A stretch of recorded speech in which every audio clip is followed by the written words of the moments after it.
उससे भी मैं ये कहता हूँ कि मैं एक सिख हूँ, और उससे भी बड़ा एक मैं चीज हूँ जिसे कहते हैं भारतीय। अरे वाह, बिल्कुल गर्व से कहता हूँ कि मैं भारतीय हूँ। लेकिन ठीक है, पाजी, राहुल गांधी कहते हैं कि पगड़ी पहनने पे और कड़ा पहनने पे बंदिशें लगाई जा रही है भारत देश में। उस बयान को कैसे देखते हैं, क्या कहेंगे उस पर? गांधी परिवार नाम का जो दीमक है ना, उसने शुरू से गंदी डाला है। ठीक है, अगर आप एक बात बताओ, 64 साल लगातार राज करने के बाद हिंदुस्तान जैसे शहर में हिंदू का मंदिर नहीं बन सकता है, उसको बनने में 500 साल लग गए, तो आप समझ जाइए कि गांधी परिवार का क्या हाल है। ठीक है, ठीक है, अरे अभी तो पर्चे बहुत बचे हैं, अभी तो खोलना शुरू करूंगा। तो कांग्रेस जो, अगर आप गूगल में सर्च करोगे ना, इटालियन बार डांसर, वो अपना सब बार बंद करके वापस इटली पहुंच जाएगी। ठीक है, अगर पर्चा में खोलना शुरू करूं तो।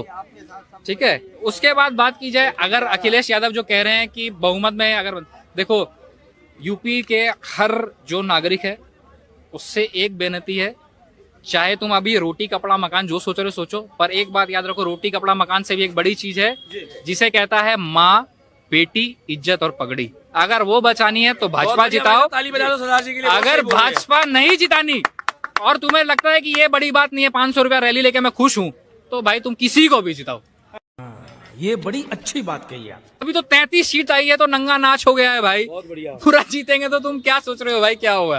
नेपाल जी, वो तो कह रहे हैं कि जो जननायक राहुल गांधी युवा नेता, कहते हैं हम युवा नेता हैं। 45 साल का युवा होता है तो मैं क्या हूँ? 56 साल का 56 साल का अगर युवा नेता है तो मैं क्या अभी हॉस्पिटल में जस्ट पैदा हुआ हूँ क्या? अरे भाई क्या बातें कर रहे हो भाई? कुछ भी वो युवा नहीं, सही कह रहे हैं। आज आप सरदार जी बोलेंगे और शुभम त्यागी सुनेगा पहले। ठीक है, वो अधेड़ उम्र का आदमी जिसको अभी तक समझ, यहाँ तो हमारे घर में बोलते हैं अक्ल दाढ़ आ गई तो आदमी को अक्ल आ जाती है, वो बेचारा एक पैर कबर में हो गया तब भी उसको समझ नहीं आ रहा, तो क्या बोला जाए?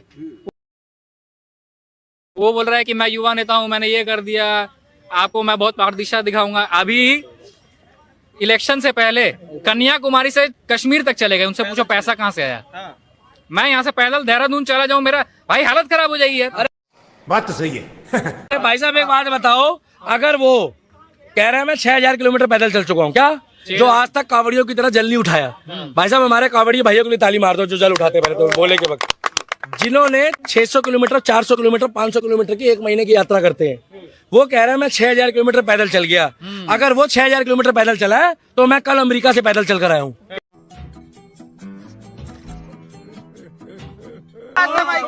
झूठ बोलने में क्या रखा है? अरे झूठ बोलने में क्या? अमेरिका में कल मैं बर्गर खा रहा था यार, आज मैं पैदल यहाँ पहुंच गया हूँ, फ्लैश हूँ मैं। इसीलिए मैं एक ही बात बोलूंगा कि आज हमारे भाई ने गर्व से हमारा सीना चौड़ा कर दिया। इन्होंने क्या बता दिया है कि भाई साहब पगड़ी की आन बान शान, बहन बेटियों की चुन्नी, इज्जत, सिंदूर, तिलक और ये भगवा। योगी जी का तो तुम भड़वो कुछ कर नहीं पाओगे, टेंशन मत लो। इधर उधर मत देखो, मियां खलीफा नहीं आ गई है। हाँ तो अब आप उधर उधर देखते हो ना, ये जो भगवा गमछा है ना, इसको देख के इनको बदहजमी हो जाती है क्या? ये हमारी आन बान शान है क्या?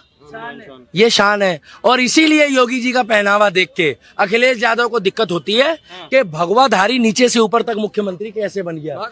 ये इनके तिलक से दिक्कत, इनकी उंगली से एटीट्यूड से दिक्कत। अगर ऐसा एटीट्यूड वाला देश का प्रधानमंत्री बन गया तो वो वैसी क्या कहता मालूम है? अरे 15 मिनट के लिए पुलिस हटा दो। गजब बेइज्जती है। क्योंकि वो मुंह में खेली डाल लेता है। अब खेली डालने के बाद कहता है मोदी, मोदी को बोलता है मोदी क्या?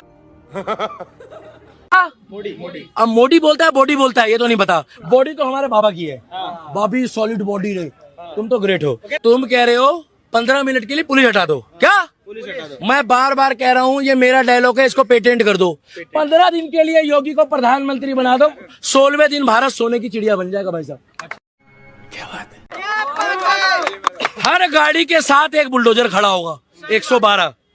जैसे किसी बहन बेटी की इज्जत लूटी या किसी की तरफ आंख उठा के देखा तो सिर्फ इतना बोल दो कि भैया कयूम पता कर गली में पत्थर कौन चला कर आया और बहन बेटी की चुन्नी किसने खींची है। बोले क्यों? बुलडोजर आधा घंटे से किसी की शक्ल मैच कर रहा है। और बुलडोजर में लगवा दो एक स्कैनर, क्या स्कैनर भाई, और उधर सीसीटीवी में लगवा दो स्कैनर। जैसे किसी ने बहन बेटी को अगर छेड़ा या क्राइम करा या भगवान ना करे किसी का मर्डर करा या माफिया हुआ, पहले तो उसका चेहरा स्कैन हो। आपको बता रहा हूँ, चेहरा स्कैन हो गया कंप्यूटर में, ठीक है। बुलडोजर घूम रहा है, जिक नहीं, ये नहीं, नो जिक ये नहीं यो जिक, ये नहीं नो जिक, ये नहीं नो जिक, टे टे टे टे टे टे टे टे टे टे टे टे। भाई साहब उसकी ऐसी लंका लगेगी कि बुलडोजर का खौफ है उत्तर प्रदेश में।